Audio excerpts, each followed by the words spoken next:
ఇప్పుడు ఎక్కడ చూసినా రెడ్ బుక్లే.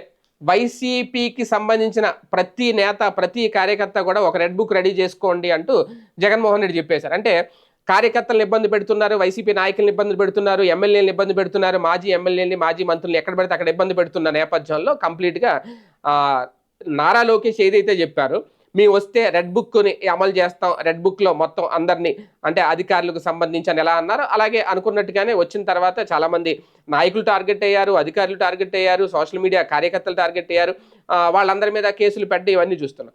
అయితే ఇక్కడ ఇదే మాట జగన్మోహన్ రెడ్డి కూడా చెప్పడం తాజాగా ప్రతి కార్యకర్తలకి అండగా భరోసాగా ఉంటున్నానని చెబుతూనే ఆయన మీరు కూడా రెడ్ బుక్ మెయింటైన్ చేయండి, మీ ప్రాంతంలో ఎవరు మీ మీద పెత్తనం చెలాయిస్తున్నారు, లేదంటే ఏ అధికారి అయితే మిమ్మల్ని ఇబ్బంది పెడుతున్నారో మొత్తం రెడ్ బుక్ రెడీ చేయండి, మనం అధికారంలోకి వచ్చిన తర్వాత మళ్ళీ మనం కూడా ఆ రెడ్ బుక్లో ఉన్నట్టు ఎవరైతే ఏం చేశారో వాళ్ళందరి మీద చర్యలు తీసుకోవడం. ఒక రకంగా ఇది ప్రతీకార రాజకీయం అని అనుకోవాలా, లేదంటే మనం వస్తే మళ్ళీ మనం కూడా ఇంతకు మించి చేద్దామని చెప్తున్నారు అనుకోవాలా, లేదా ఇప్పుడున్న కార్యకర్తలకు అండగా ఉండాలి, భరోసాగా ఉండాలి అనే ఉద్దేశంతో ఆయన కూడా ప్రతి ఒక్కరిని రెడ్ బుక్ మెయింటైన్ చేయమని చెప్తున్నారు. ఎందుకంటే కార్యకర్తలు ఇప్పుడు ఎవరి మీద కోపం వచ్చినా ముందు ఆ పేరు రాసేసుకుంటారు, ఆ డేట్ రాసేసుకొని పలానా సందర్భంలో ఈ ఉద్యమం చేయడానికి వెళ్తే వాళ్ళు వచ్చారు, కేసు పెట్టారు, పలానా అధికారి వచ్చాడు, కేసు పెట్టాడు, లేదంటే ప్రతిపక్ష నాయకుడు, లేదంటే అధికార పక్ష నాయకుడు, ఇలా చెప్పుకుంటూ పోతే అది రేపొద్దున చాంతాడవుతుంది లిస్టు అందరి దగ్గర. ప్రతి ఒక్కరి చేతిలో రెడ్ బుక్ ఉంటుంది. రేపొద్దున మళ్ళీ వైసీపీ అధికారంలోకి వస్తే మొత్తం ఆ రెడ్ బుక్లు మొత్తం అంతా తాడేపల్లి మొత్తం ప్యాలెస్ నిండిపోతాయేమో, అన్ని రెడ్ బుక్లు వస్తాయేమో నిజంగా.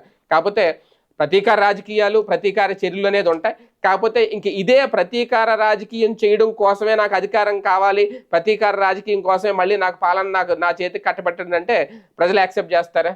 చూడాలి.